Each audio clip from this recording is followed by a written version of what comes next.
के गौरवशाली अतीत का निर्माण करने वाली धरती है। पुण्य श्लोका माता अहिल्या, नाना साहब पेशवा, मां भारती के ऐसी महान संस्थाओं ने देश के लिए क्या कुछ किया, ये धरती इसकी गवाह है। आज क्रांति गुरु लौह जी प्रसाद सालवे की जयंती, मैं उनको नमन करता हूं। मैं देख रहा हूं संभाजी नगर के लोग पूरे उत्साह से हमें आशीर्वाद देने आए हैं।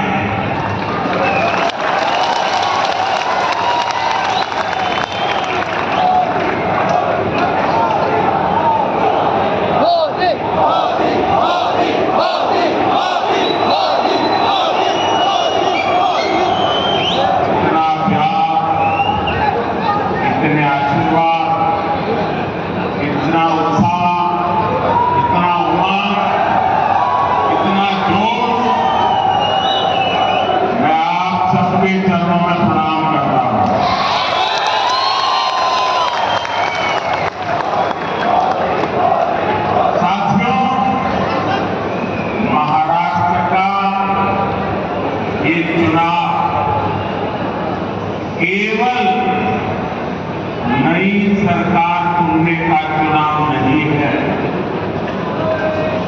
एक और संभाजी महाराज को मानने वाले देशभक्त है, दूसरी ओर औरंगजेब का गुणगान करने वाले लोग हैं।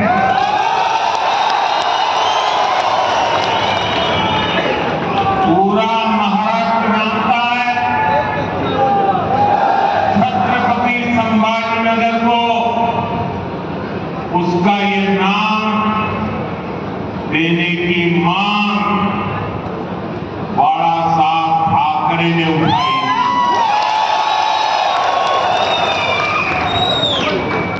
अघाड़ी सरकार की 2.5 साल सत्ता रही,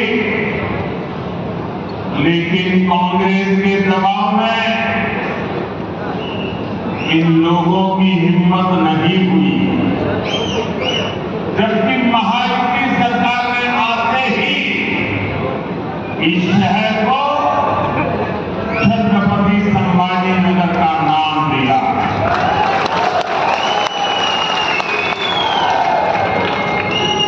हमने आपकी इच्छा को पूरा किया, हमने बाला साहब ठाकरे की इच्छा को पूरा किया। और मैं शिंदे जी आपको और आपकी सरकार को भी बहुत बहुत बधाई देता हूं। और साथियों, औरंगाबाद को छत्रपति संभाजीनगर बनाने का सबसे ज्यादा तकलीफ इसे हुई थी, इसी कांग्रेस पार्टी को, अघाड़ी वालों को इस फैसले को पलटने के लिए कोर्ट तक चले गए थे।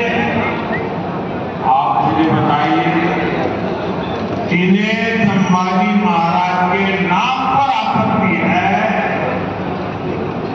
जिन्हें उनके हत्यारे में अपना मसीहा दिखता है,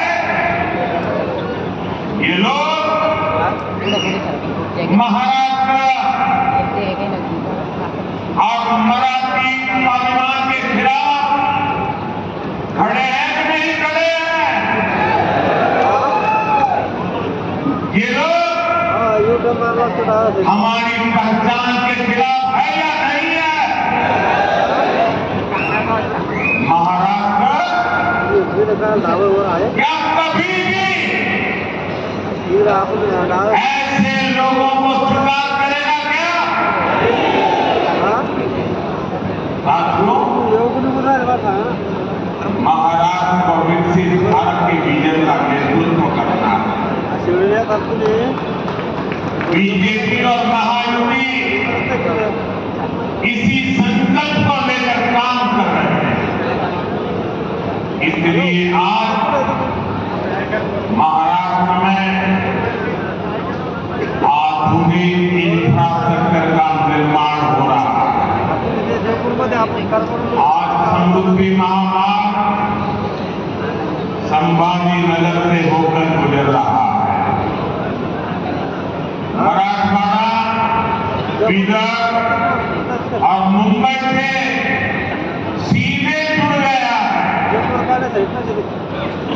जलगांव, धुलिया, सोलापुर से हाईवे कनेक्टिविटी के प्रोजेक्ट पर भी तेजी से काम हो रहा है।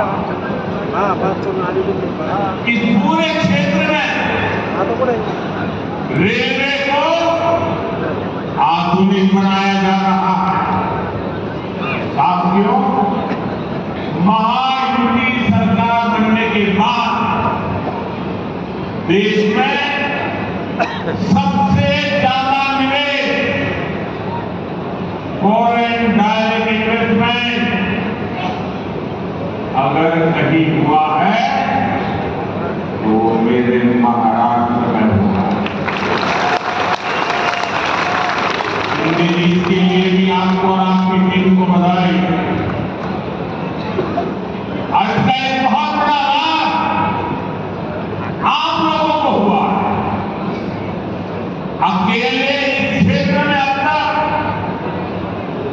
70,000 करोड़ रुपए से ज्यादा के निवेश के समझौते हो चुके हैं। 45,000 करोड़ रुपए के प्रोजेक्ट यहां आ चुके हैं।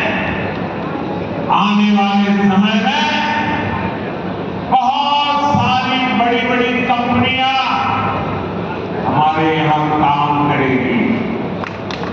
इसके लिए यहां महाराष्ट्र का सबसे बड़ा इंडस्ट्रियल पार्क बनाया जा रहा है।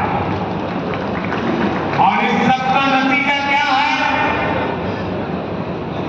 ज्यादा निवेश, ज्यादा कंपनियां, यानी संभाजी नगर और मराठवाड़ा के युवाओं को ज्यादा से ज्यादा अवसर, ज्यादा से ज्यादा रोजगार। साथियों, महाराष्ट्र में विकास के इस महायज्ञ के साथ ही हमारी सरकार विरासत का अनुष्ठान भी कर रही है। भगवान विट्ठल के भक्तों की सुविधा के लिए हमने पालकी महामार्ग का निर्माण करवाया। महाराष्ट्र और मराठवाड़ा के लोग दशकों से मराठी को अभिजात भाषा का दर्जा देने की मांग कर रहे थे। मराठा गौरव से जुड़ा एक काम भी बीजेपी ने ही पूरा किया है।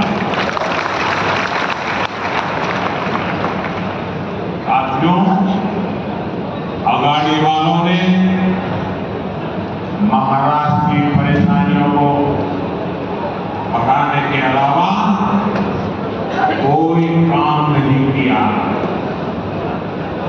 मराठवाड़ा में लंबे समय से पानी का संकट रहा है, लेकिन कांग्रेस और अगाड़ी वाले हमेशा हाथ पर हाथ धरे बैठे रहे। हमारी सरकार ने पहली बार सूखे के खिलाफ ठोस प्रयास शुरू किए। महायुति की सरकार ने ऐतना और उल्लास सब बेसिन से पानी मराठवाड़ा तक पहुंचाने का फैसला किया। जब देवेंद्र जी सीएम थे तो उन्होंने जलयुक्त शिवार योजना भी बनाई। जलयुक्त शिवार योजना से मराठवाड़ा में जल संकट सुधर